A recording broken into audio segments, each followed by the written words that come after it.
Lepo pozdravljeni. Najprej bi se vam rada zahvalila, da ste prišli in sem zelo vesela, da smo se zbrali v tako velikem številu. Ker se danes dotikamo ene teme, ki mnoge še vedno boli.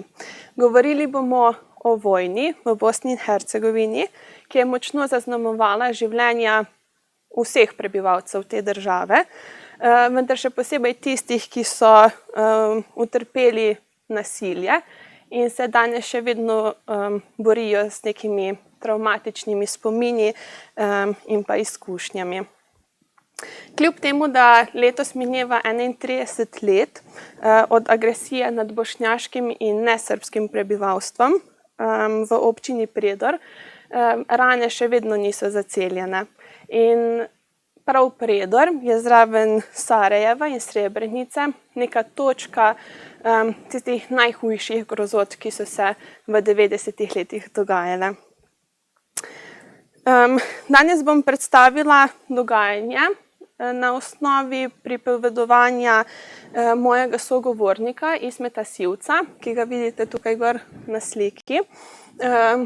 To je bil v bistvu video, ki so ga naredili tuji mediji v taborišču Trnopolje.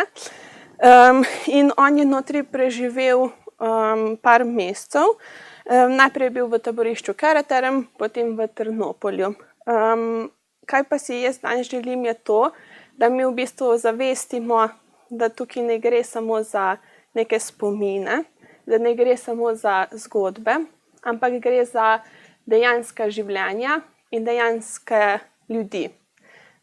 Kot sem jaz, kot ste vi, in vso svoje delo posvečam družini Sivac in vsem žrtvam genocida. Tako tistim, ki so svojo bitko izgubili, kot tistim, ki v bistvu na nek način še vedno bijejo to bitko, kajti skozi vsak dan se borijo, da živijo s temi travmami. Torej, Ismet Sivac, njegova zgodba se je srečno končala, kajti taborišče je preživel in danes Ismet živi v Švici.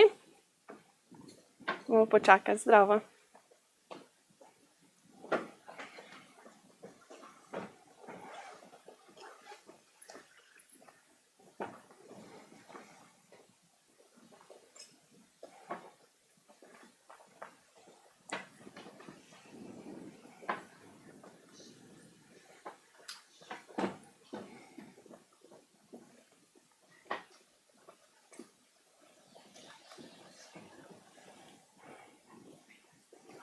Ja, seveda.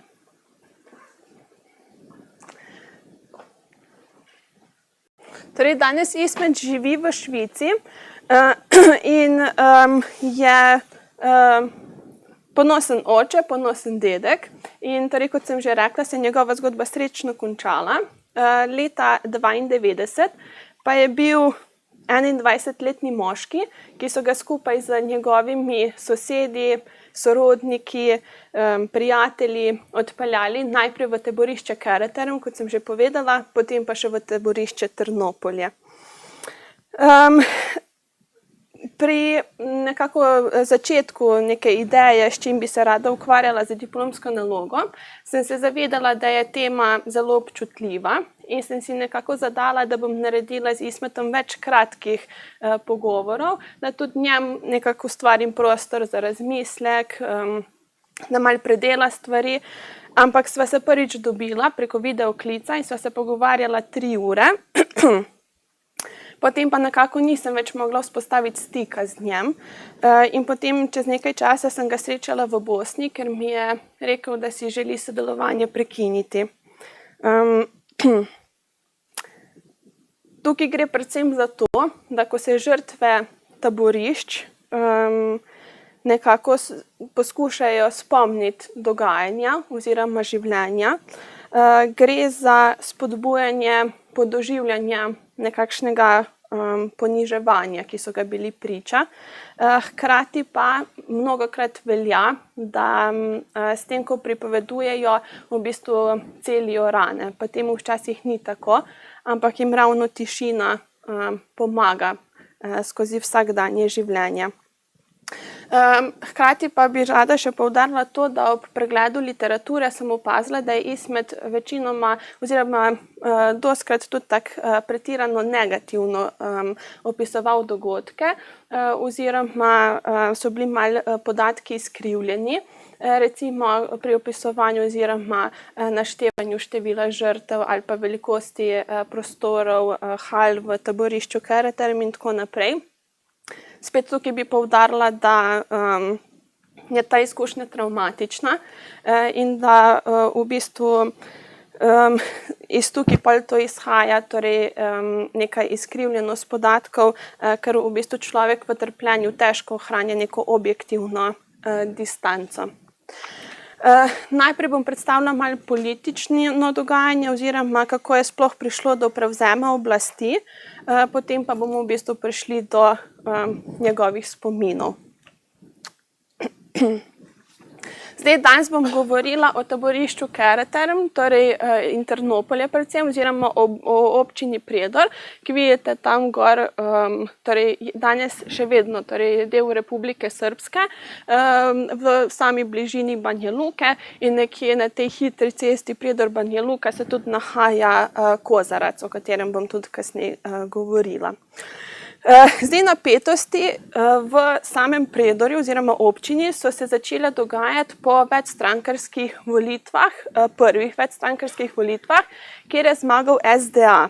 To je Stranka demokratične akcije in oni so takrat sklenili koalicijo z Srbsko demokratsko stranko oziroma z SDS-om in pa s Hrvaško demokratično skupnostjo, ki v bistvu večina pozna pod imenom HDS. In takrat so tudi za župana volili oziroma je bil postavljen član iz SDA-ja. To se kasneje spremeni. No, SDS se pa ni dal motiti in je v bistvu začel z vzpostavljanjem sporednimi vladajočimi strukturami po vsej Bosni in Hercegovini z namenom, da bi uresničili ta slaven velikosrbski koncept. Zdaj, tukaj sem naštela par teh političnih struktur, ampak vas ne bi preveč s politiko pa imeni mučila. Kar se meni zdi najpomembnejše je torej, da 9. januarja razglasijo Srbsko republiko Bosne in Hercegovine in v bistvu ta politična tvorba je že takrat bila razglašena za nezakonito in torej nelegalno. Kajti bila je v nasprotju z ustavo tedanje socialistične federativne republike Jugoslavije. Zdaj, same priprave na napad Prijedorja so se začele že leta 1991. So pa 10. decembra 1991 razglasili v bistvu vso to akcijo za zaščito srbskega prebivalstva in takrat so oni že pozivali k mobilizaciji. Srbska oblast pa je torej hotela to mobilizacijo spodbuditi na takšen način, da so v bistvu tudi manipulirali z spomini, recimo z tem spominom na pokol in genocid Srbov se strani hrvaških ustašev, recimo v Jasenovcu. Tukaj moramo pa pripomniti, da so v tem taborišču torej bile ubite tudi druge narodnosti. Pa potem recimo ta propaganda je bila tudi uspešna na tak način, da so v bistvu opravičevali vso torej agresivno dejavnost na območju Prijedorja, s tem, da so hkrati opozarjali, naj se nikoli več ne zgodi bitka na Kozari. Prav tako torej iz časa druge svetovne vojne. No, v noči iz 29. na 30. april 1992 pa se oni odločijo torej narediti državni udar, kjer so srbska stranka SDS ter neke formirane vojaške in policijske enote torej vzele zadeve v svoje roke in v tej občini tudi prevzele oblast. In sprožil se je val napadov na nesrbska mesta in vasi.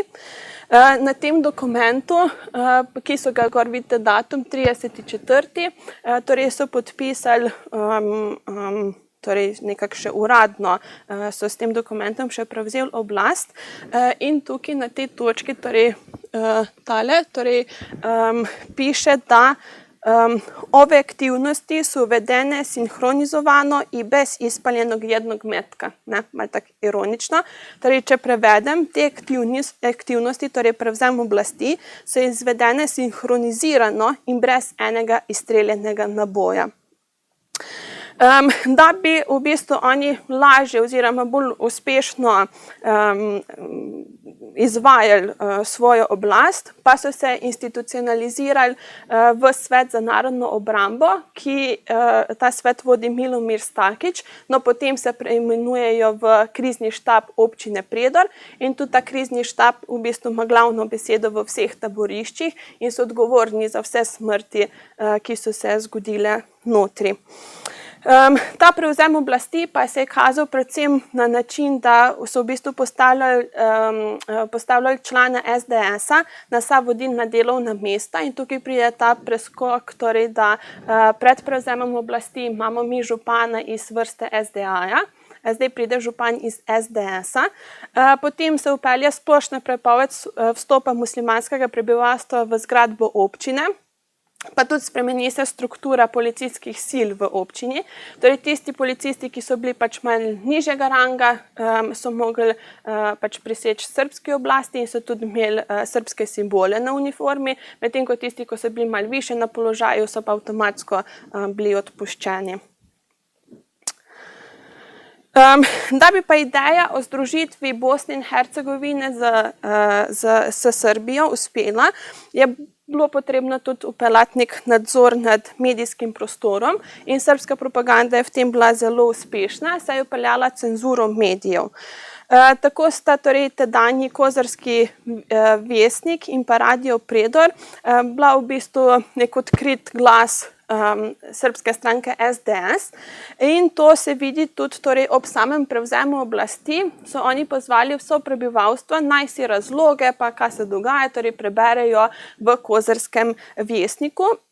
Tako zanimivo pa je, da so noter poudarjali, da bodo zaščitili njihovo premoženje in da na tem območju nikoli več ne sme biti nobene vojne ali pokola. Zdaj, če si ta del preberemo, pa potem bom šla na tale del. Tukaj je zapisano. Zbog svih ovih razloga odlučili smo da preuzmemo vlast u opštini Prijedor, a time i punu odgovornost za miran, bezbjedan život svih građana i naroda u našoj opštini.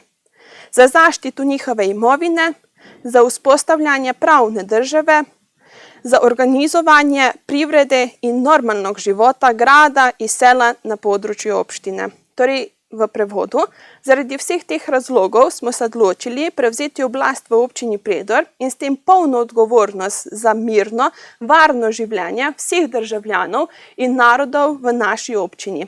Za zaščito njihovega premoženja, za vzpostavitev pravne države, za urejanje gospodarstva in normalnega življenja mesta in vasi na območju občine. In še ta zadnji odlomek. Moramo konačno početi živjeti i rati u slobodi i demokraciji za koju smo se opredijelili u višestranačkim izborima. Torej v prevodu, končno moramo začeti živeti in delati v svobodi in demokraciji, za katero smo se odločili na večstrankarskih volitvah. Po prevzemu oblasti v Predorju pa pride do nesoglasja torej med večinskim muslimanskim prebivalstvom in pa samo torej to novo oblastjo. In tukaj torej srbska vojska je postala vse bolj agresivna, bošnjaki pa so se začeli organizirati in vzpostavljati, so začeli torej kontrolne točke in to so bile nekakšne muslimanske vojne formacije.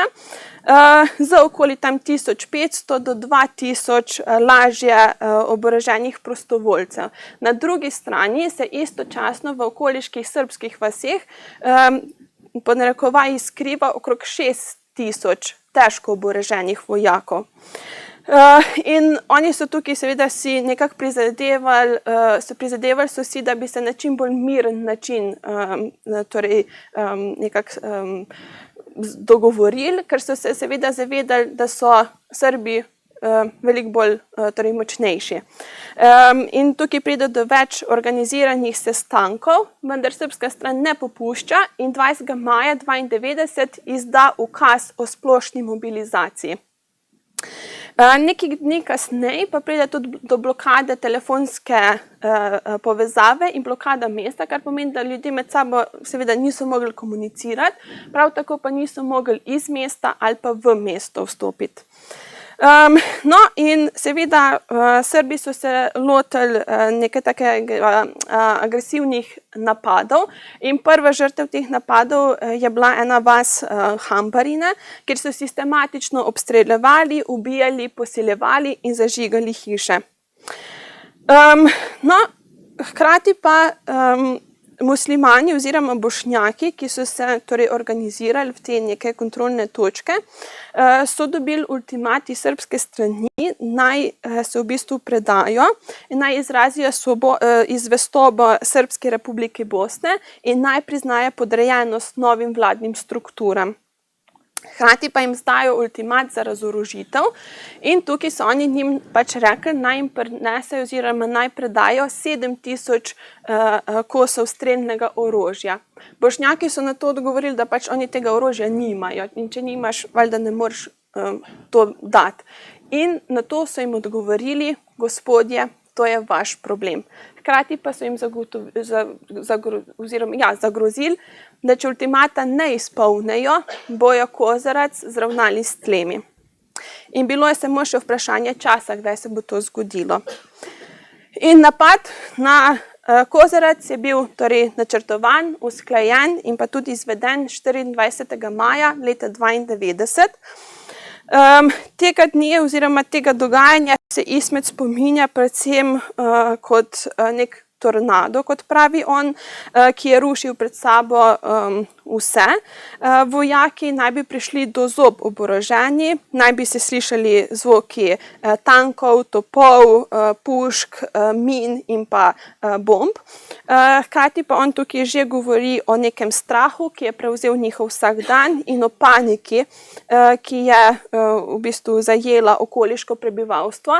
Kaj pa je res pretresljivo, je pa to, da mi ob tem pripovedovanju, torej o prevzemu oblasti v Kozarcu, omenja tudi smrad po zažganem človeškem mesu.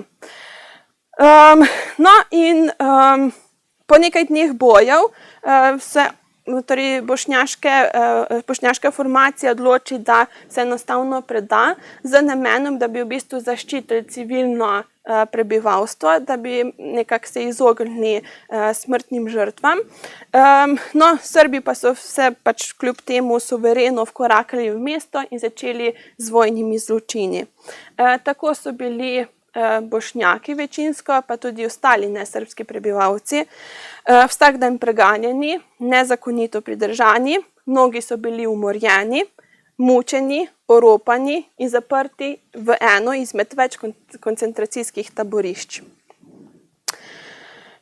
Ko so prišli v mesto, so najprej oropali približno 80% stanovanjskih objektov v lasti muslimanov, no ostalih 20% so pustili v namen kolonizacije srbskega prebivalstva. No, po prevzemu oblasti pa so vpeljali tudi neke, bi rekel, novosti. Vpeljali so policijsko uro, kar pomeni, da se ljudje niso mogli prosto gibati po mestu. Na hiše so mogli bošnjaki in vsi ostali nesrbski prebivalci obesiti bele rjuhe in na roko si se mogli privezati beli trak. In tukaj Ismet ob svojem pripovedovanju doda, da v bistvu so to naredili v znak, češ da so Srbi v vsaki sekundi hoteli vedeti, kje živijo bošnjaki, kdo je bošnjak in v bistvu nekako tako poimenuje, da čez da so oni se prosto sprehajali oziroma da so se sprehajali po mestu in ko se je Srbu pač zaluštal, da bi nekoga ubil, je gledal, kdo ima bil trak navezan na roki. No, kljub temu pa torej s tem pride do jasnega etničnega označevanja In tukaj so se v kriznem štabu v bistvu odločili, da je najvišji procent nesrbskega prebivalstva na tem območju sprejemljiv, torej 2% in nič več. In tega so se v bistvu lotili z ustvarjanjem nemogočih pogojev za preživetje ali z izgonom in izgnanstvom ali pa z likvidacijo tistih, ki se ne bi umaknili oziroma podredili novemu prosrbskemu režimu. V nekaj dneh po napadu pa je prišlo do ogromnega števila smrti med civilisti in v bistvu tukaj so vojaki vodstvu sporočali, da je v bistvu umrlo okrog 800 ljudi, nato pa so oni njim odgovorili, ne, mislite 80, a ne? In tako jim je bilo ukazano, da morajo sporočiti naprej. Prekrivanje posmrtnih ostankov se je v bistvu dogajalo na območju rudnika Tomašice in tudi ostalih delov občine, ampak ta nekdanji rudnik Tomašice je danes znan kot množična grobnica Tomašica. No, ob sistematičnem vpadanju srbske pehote pa so torej prišli tudi do zaselka Sivci, kjer je živel Ismet Sivac. In oni so tukaj vpeljali sistem, kjer so na dvorišče, torej ob vpadu so na dvorišče mogli vstopiti vsi moški, stari med 16 in 60 let, medtem ko dekleta, ženske, otroci in starejši so lahko ostali noter v hišah. No, in pripadniki srbske vojske in policije so 14. junija 1992 napadli zaselek Sivci. Ismet pravi, da so ta dan v njegov zaselek prišli Srbi z nakaženimi obrazi, rokavicami, bili so povezani v trakove, okoli pasu so imeli strelivo in na pogled so bili strašljivi. Ampak kljub temu jih je Ismet prepoznal, kajti šlo je za njegove prijatelje, šlo je za njegove sošolce in za njegove znance. Moške iz zaselka Sivci so najprej zbrali v 3 ali 4 skupinah, nato pa so jih zbrali pri sosedu Hamidu na dvorišču. To je spodnja slika, zgornja slika je hiša, zdaj že prenovljena, v kateri je Ismet živel. Ko so jih zbrali, Ismet že takoj opomni, da so se grozote začele dogajati takoj. Kajti enemu Bošnjaku so ukazali, naj začne teči in so ga ustrelili v hrbet, no drugega soseda pa so pred vsemi zaklali z nožem. Ismet pravi, da je imel občutek, da so kot ovce, ki čakajo na zakol. In tudi pri samem pripovedovanju, ki se je dogajalo v taborišču, Ismet večkrat pripomni, da so se žrtve drle, kot da so živali ob zakolu.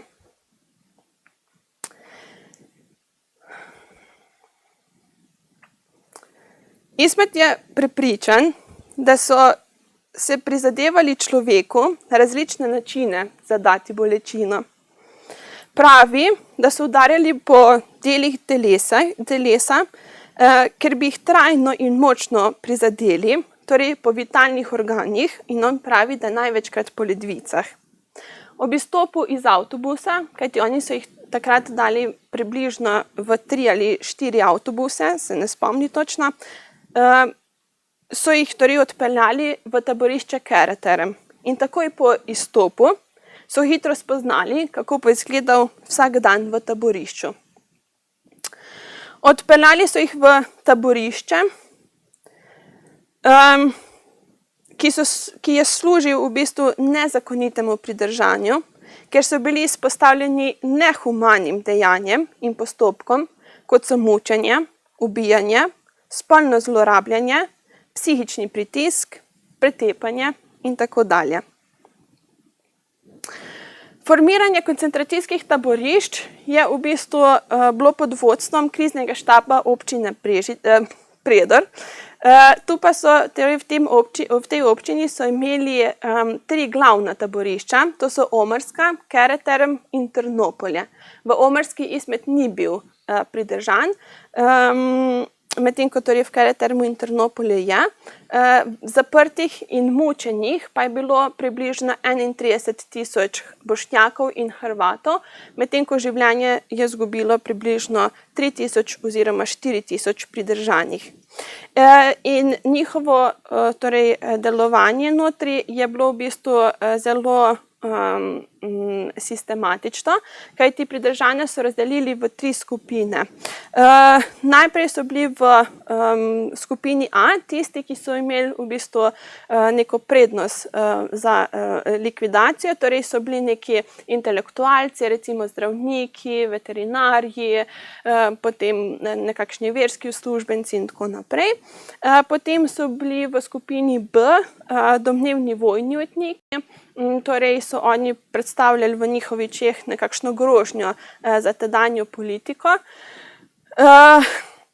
V skupini C pa so bili tisti, ki v bistvu niso ogrožali njihove oblasti in med njimi najverjetneje spadal tudi Ismet. Torej, taborišče Omarska je znano predvsem po izjemnem, torej sistematičnem ubijanju. Saj je tukaj not bil poudarek torej na tem, da je brat brata mogel ubiti, potem, da je sin mogel posiliti mamo, potem, da je mogel oče posiliti sestro in pa tudi potem, da so si med seboj morali rezati dele telesa. Tu je bil poudarek ne le na etničnem čiščenju, temveč tudi na poniževanju, občutku sramu in uničevanju medsebojnih odnosov. Da pa ne bom razmere v taborišču opisovala s svojimi besedami, bi vam prebrala besede enega preživelega in to je v bistvu zapis njegovega pričanja na sodišču v Hagu. Razmere v taborišču so bile grozne. V stavbi, ki so imenovali Bela hiša, je bilo po 45 ljudi v sobi, ki ni večja od 20 kvadratnih metrov. Obrazi pridržanih so bili izmaličeni in krvavi, na stenah je bila kri. Pridržane so že prvo noč pretepli s pestmi, lesenimi in kovinskimi palicami. Ko so hoteli neko osebo pretepsti do smrti, so jo stražarji večinoma udarili po predelu ledvic in srca. V garaži je bilo od 150 do 160 ljudi, ki so bili natrpani kot sardele. Vročina pa je bila neznosna. Prvih nekaj dni pridržani niso smeli iti ven. Dobili so le posodo z vodo in nekaj kruha. Dogajalo se je, da so se ljudje čez noč zadušili, naslednje jutro pa so njihova trupla odnesli. Soba z menzo se je imenovala Mujina soba. Bila je 12 metrov širok in 15 metrov dolg prostor. V njem je bilo običajno približno 500 ljudi, večinoma Bošnjaki. Pridržane ženske so spale v sobah namenjenih zasliševanju, ki jih je bilo treba vsak dan čistiti, ker so bile polne krvi in ostankov kože ter las. V taborišču ni bilo postelj. Sobe, kjer so spali, so bile prenatrpane. Ves čas se je slišal jok in stokanje pretepenih ljudi. Pridržani v Omarski so dobili 1 obrok na dan. Hrana je bila običajno pokvarjena. Pridržani je običajno imel približno 3 minute, da je vzel hrano, pojedel in vrnil krožnik. Med obroki so jih pogosto pretepali. Stranišča so bila zamašena in povsod so bili iztrebki.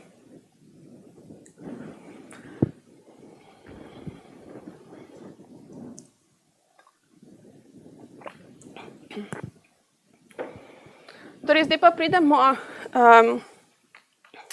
k delu, kjer boste v bistvu dobili vpogled na dogajanje v taboriščih skozi Ismetove oči. Najprej imamo taborišče Kereterm, ki je v bistvu bilo sestavljeno iz 3 hal. Tukaj gre pa v bistvu za nekdanjo keramično tovarno. Vidite tam hala 1, Samo malo, če to delam. Ja, vidite, torej hala 1, hala 2, sicer tukaj je označeno s trojko, ampak sta prostor 3 in pa VC torej zamenjena. Ja. In v tem taborišču je bilo mučenih ali celo ubitih 3000 ljudi, večinoma gre za moške, no kljub temu pa je v tem taborišču zabeležena najvišja stopnja spolnega nasilja. Hale so bile dolge oziroma velike 12x10 metrov, Ismet pa to piše kot, da so bile dolge 50 metrov. Ismet je ob pridržanju bil zaprt v hali 2 in svojega prihoda se spomni tako, da so takoj torej ob izstopu iz avtobusa pridržanje začeli pretepati z različnimi predmeti. Pravi pa, da je on ob izstopu, medtem ko ga je srbski vojak tepel, tudi padel v nezavest, a se je kmalu torej zbudil, saj se je v bistvu bal, da ga bojo ubili. Tega pa se spominja takole. Eden četnik je imel pri sebi nož, drugi železno in leseno palico, tretji je imel verige, četrti je držal gumijevko, eden pa je imel pri sebi neznano orožje, s katerim je ubijal naše ljudi. Ob samem vstopu pa so morali vso lastnino tudi predati srbskim vojakom in ta postopek v bistvu temelji na sistemu dehumanizacije, kjer so torej vojaki ujetim hkrati odvzeli lastnino in vso identiteto ter dostojanstvo. In tukaj torej gre za popolno dehumanizacijo ljudi, pri kateri se porušijo vsa načela humanosti in civilizacije. Po Jezerniku pa je bila to socialna funkcija dehumanizacije internirancev, torej razbremenjevanje občutka odgovornosti samih stražarjev. No, kljub temu pa so si taboriščniki med sabo v bistvu skušali so iz njih izbrisati vso solidarnost in to mi je v bistvu na nek način tudi uspelo. Ob prihodu v taborišče Ismet pravi tako. Nismo mogli verjeti, da človek lahko tako izgleda. Vsepovsod sem imel iznakažene ljudi, brez ušes, jezikov. Imeli so polno ran. Tudi meni so začeli laziti črvi po glavi in to veliki črvi. Tudi jaz si nisem želel, da bi mi novi taboriščniki pomagali. Notri ni bilo higienično, hkrati pa smo utrpeli hude udarce, zaradi katerih smo imeli odprte rane. Tako je človek še živ, medtem ko mu črvi jejo njegovo meso. Imel sem tudi uši. Vse to mi je lezlo po glavi. Tudi drugi taboriščniki so imeli uši.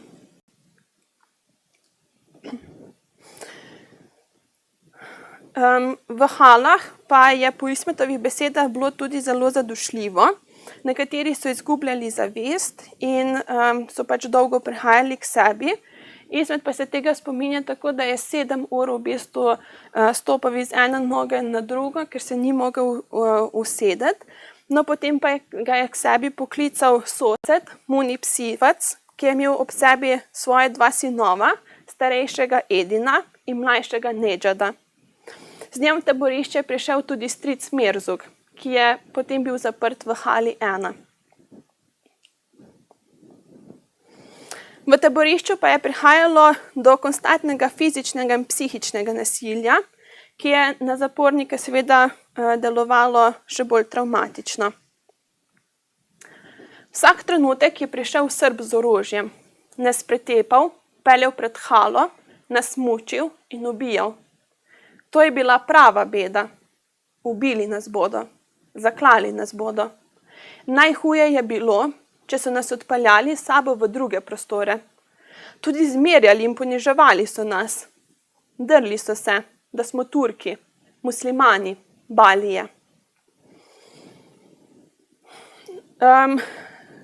Sogovornik pa se spomni tudi mladega natakarja Fikreta, In ob tem, oziroma ob njegovi zgodbi pravi, da so taboriščnike pretepali po več dni, pri tem so krvaveli, hlepeli po zraku in se niso več mogli premikati. Ljudje so umirali več dni, samo zato, da bodo oni zadovoljni, da so ubili človeka na tak način, da je trpel. Na katerim se je prsni koš dvigoval samo še za milimetre. Takrat so Srbi čutili zadoščenje, kot da bi bili ponosni nase. Tukaj v bistvu v tem primeru natakarja Fikreta, on pravi, da je bil on tak zelo priljubljen mladenič, ki se je zaljubil v dekle srbske nacionalnosti. No, to dekle pa je bilo všeč tudi enemu mlademu Srbu in še pred vojno sta se ta, torej Srb in pa Bošnjak, pred to kavarno stepla in v tem boju je zmagal Fikret. No, med vojno pa so se vloge zamenjale in Fikret je postal, gremo reči, navaden taboriščnik, medtem ko ta Srb je imel moč, kajti bil je vojak v taborišču. Takrat pravi Ismet, da se je ta vojak drl: Fiki, Fiki, gdje si? In Fikret je rekel: fantje, danes me zadnjič vidite. Fikreta je ovil v karton in ga pretepal železnimi palicami. To je povzročilo notranje krvavitve. Ismet pri tem poudari, da so se žrtve drle kot mlado govedo ob zakolu in tako naj bi kričal tudi Fikret. Kasneje so Fikreta vrgli v halo. Ni bil več pokreten in ni mogel govoriti. Hlepel je po zraku in bil je vroč. Vso noč se je slišalo stokanje in obzori so Fikreta v težkih bolečinah, torej videli, kako je umrl, potem pa so njegovo truplo vrgli na kup na dvorišču pred halo 3.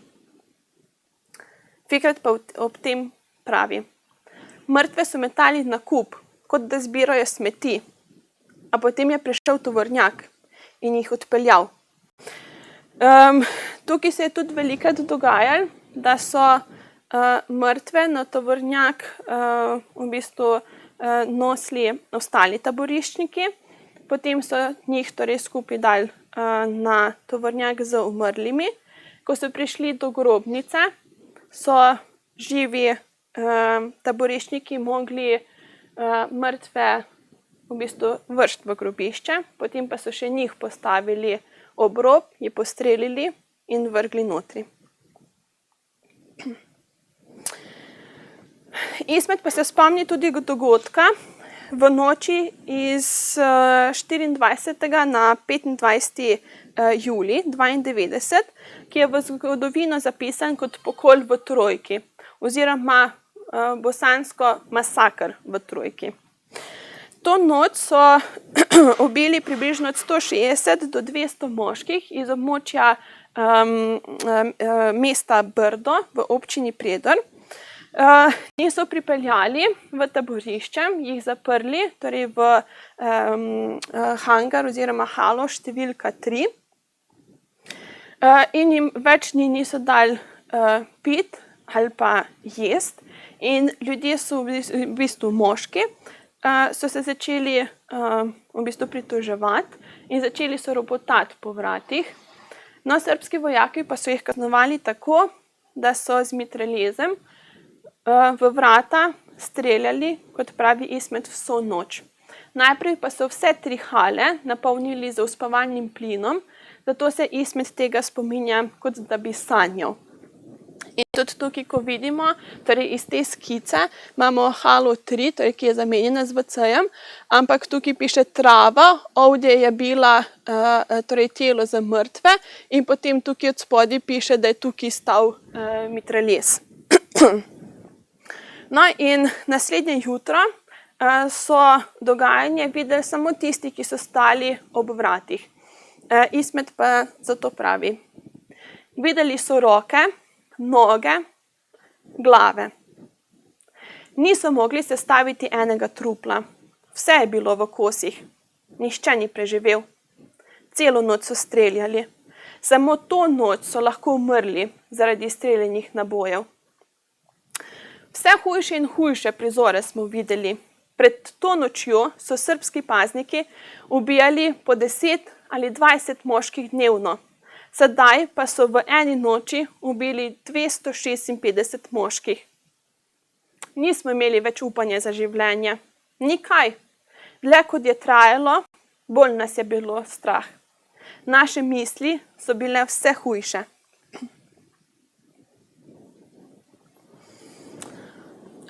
Po pričevanju preživelih na Mednarodnem kazenskem sodišču so interniranci v času pridržanja izgubili od 20 do 40 kilogramov, kljub temu, da so v 52 dneh življenja v taborišču, v tem primeru torej Ismetovih, vsak dan dobili topel obrok. Ampak to Ismet opisuje tako. Dobili smo eno zajemalko juhe in polovico rezine kruha. Voda v juhi je bila blatna in smrdljiva. Vsak dan smo morali v času obroka vsi taboriščniki izstopiti iz hal, vendar noben ni smel jesti juhe. Kot ugotavlja Jezernik, hrana v taboriščih pogosto predstavlja enega izmed najpomembnejših načinov za zadovoljevanje potrebe po človeškem dostojanstvu in ne le za zadovoljevanje potreb želodcev internirancev. Zato je to bil še eden izmed najbolj uporabljenih načinov psihološke igre in degradacije strani taboriščnih oblastnikov. Torej tukaj Ismet pravi, da je hrana v bistvu bila tudi uporabljena za animacijo Srbov. Približno 10 taboriščnikom so ukazali, da morajo drugim 10 posameznikom zliti zajemalko juhe na glavo, potem pa so jih bili prisiljeni lizati. To je bila le ena izmed psiholoških iger. Velikokrat so nas tudi prisilili, da si nad glavo dvignemo krožnik, potem so srbski vojaki in policisti s puškami ciljali v krožnik, kot da bi bil tarča. Samo tako si je nekdo lahko prislužil smrt z nabojem. Oni so se igrali in na takšne ter podobne načine juhe nihče ni mogel pojesti. Zaradi tistega kruha smo preživeli. Če si ga je kdo lahko zatlačil v žep in si ga skril. Pol tanke rezine kruha. To je bilo tisto, kar je organizem potreboval, da je preživel. Ne smemo pa pozabiti, da je bil Ismet v taborišču v poletnih mesecih, ko je sonce močno prepekalo, zato je ujetnikom bilo zelo težko tudi brez tekočine. Voda je prihajala v eni cisterni in močno zaudarjala. Če je imel kdo plastenko pri sebi, si je lahko vodo natočil. Težko nam je bilo brez vode. To smrdljivo vodo so pripeljali iz kanalizacije. Mi smo spili samo kakšen požirek na dan. Tako smo preživeli.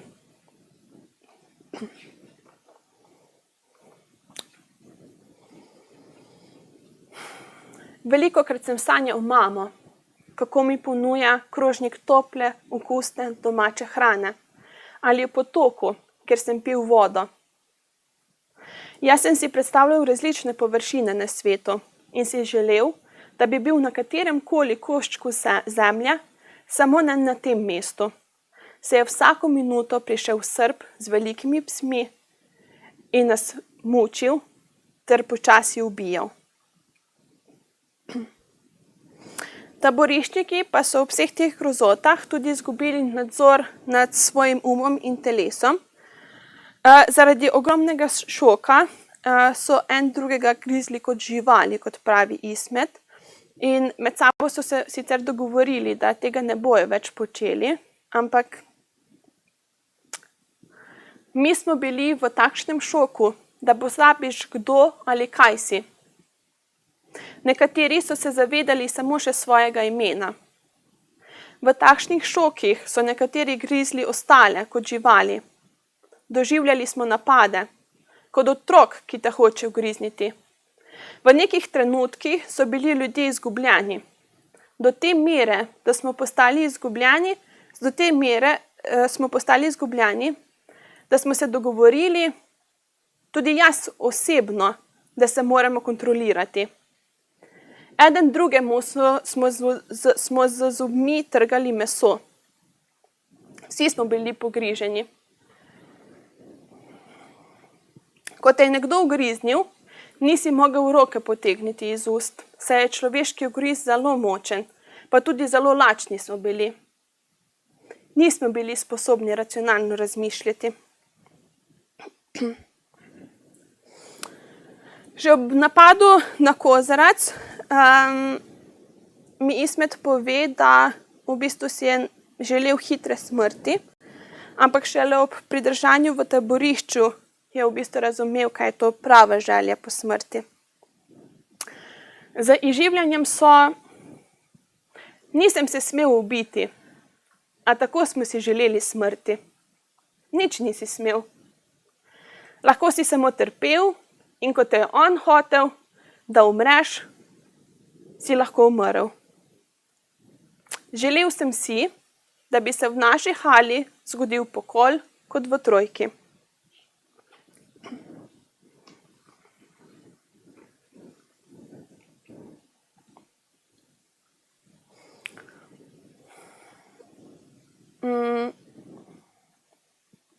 Naši možgani so povsem zablokirali.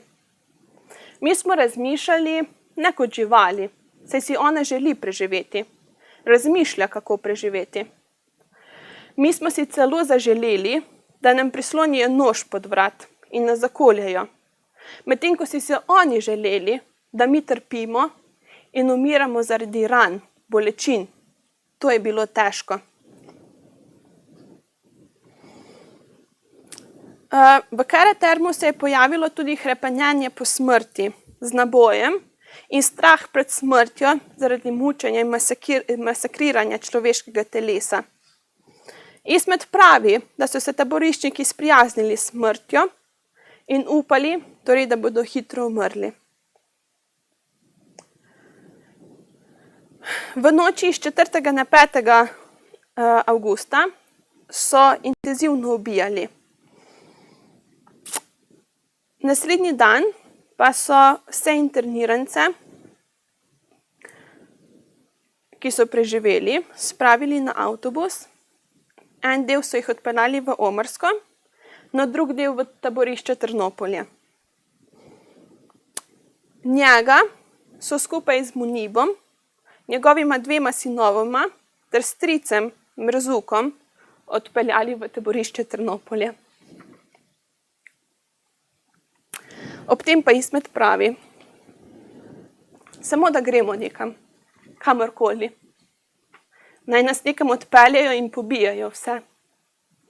Mi samo upamo, da nas čaka lahka smrt in ne, da nas več dni ubijajo.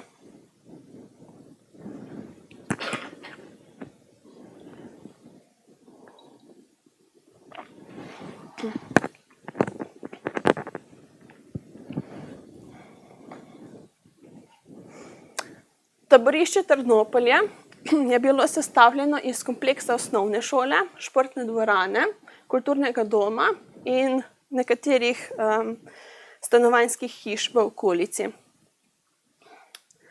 Tukaj notri so zapirali predvsem starejše moške in pa ženske. No, eden starejših taboriščnikov pa je zapisal sledeče. Jaz sem stari taboriščnik v Trnopolju. Kako se tu bolje počutim? Ko le ne bi vedeli, da spim na betonu. To je mučno. Po noči se jezno obrnem 100-krat. Beton, na katerem spim, je tako mrzel. Zjutraj se zbudim premražen in lačen. Sanjam o rezinah kruha, namazanih z maslom. In vstanem zaspan ob mračnem jutru. Iščem namišljene rezine. Ne najdem jih. Kako naj se znajdem? Trnopoljski dnevi so dolgi kot vroča poletja. Cigarete so tukaj osnovna valuta. Pol štruce kruha, 6 cigar je vrednih toliko, kolikor bi bila vredna piščančja juha. Sem so pripeljali vse nedolžne ljudi. Ostajam z njimi, kot se mi zdi primerno. Štejem težke dneve in čakam na svobodo. Javnost je za taborišče izvedla 5. avgusta 1992 in takrat so novinarji iz različnih držav sveta prišli in v bistvu nekako ozaveščali ostalo Evropo, kljub temu, da je vedela, kaj se dogaja, o samem dogajanju. In tukaj vidimo taboriščnika, tukaj vidimo srbskega vojaka in tukaj je novinar. Novinarji, ko so prišli, so prosili taboriščnike, da v katerem koli jeziku, ki znajo govoriti, pač naj dajo izjavo. No, ampak bil je problem v tem, da so vojaki in policisti nadzorovali ta pogovor. Na tem posnetku pa je tudi Ismet Sivac in tukaj je prizor, kjer so dobili kruh in so se v bistvu nekako borili za v bistvu en košček kruha in Ismet tako sramežljivo vzame tisti kruh, si utrga in si sramežljivo da v usta.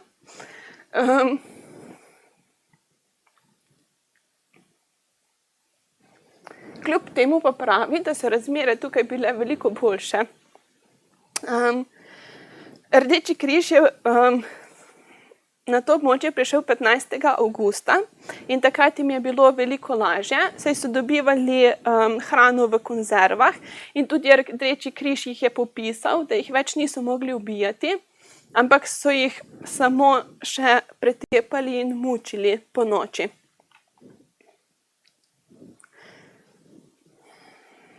No, tukaj pa je del, ker mene nekako najbolj zaboli.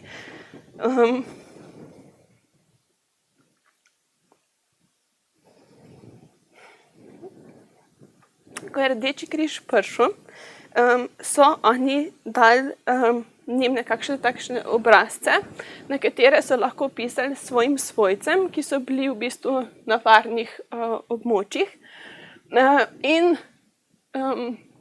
stric Mirzuk se je odločil, da bo pisal moji babici. In v sporočilu je zapisal: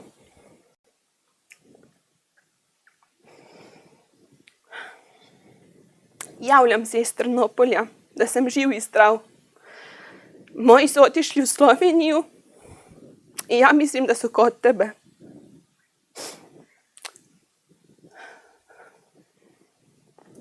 Čim budem imel priliku, ja ću doći tamo. Ako budeš imala priliku, javi mi, da li su moji kod tebe. Sa ženom je otišla moja punica i svastika. I ne znam, možda su svi skupa otišli u Ljubljanu kod mog šurjaka. Kraj poruke.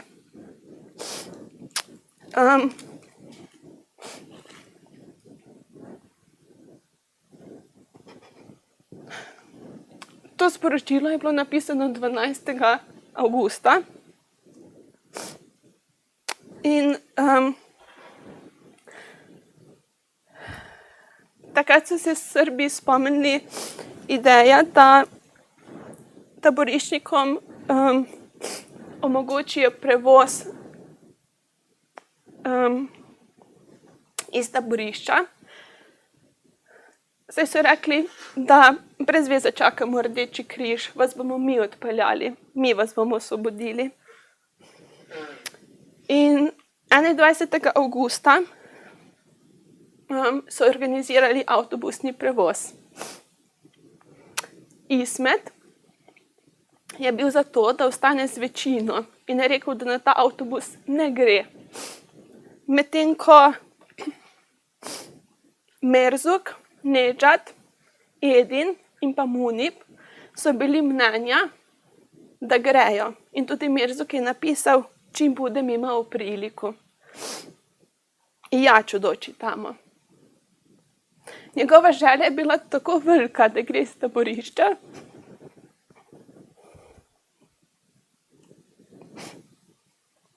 da je vstopil v avtobus 7.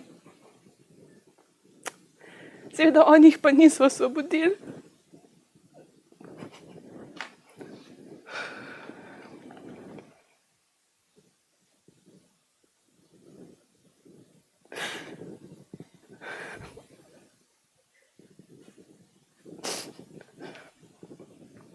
21. avgusta 1992 so okoli 200 moških odpeljali na Goričanske stene na Vlašiču in jih na robu propada postrelili.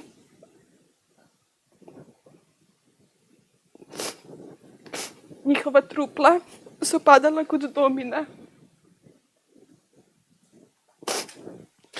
Med žrtvami so bili tudi Mirzo Ksivac, Munir Ksivac, Nedžad Ksivac in Edin Ksivac.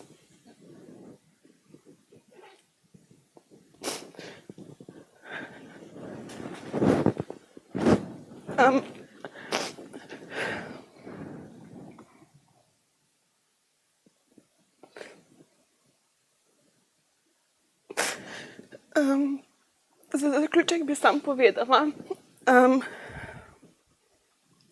da se mi zdi pomembno slišati zgodbe žrtev nasilja.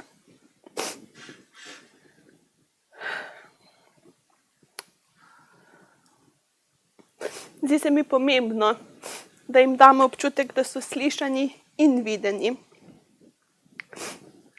Žalostno pa je, da je Ismetova zgodba v resnici samo kaplja v morju mnogih, ki so doživeli različne zločine, tudi genocid.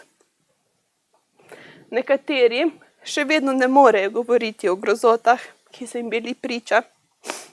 Zato upam, da sem s svojim delom pripomogla k ozaveščanju in boljšem razumevanju dogajanja na tleh Bosne in Hercegovine v vojnih 90. letih. Hvala.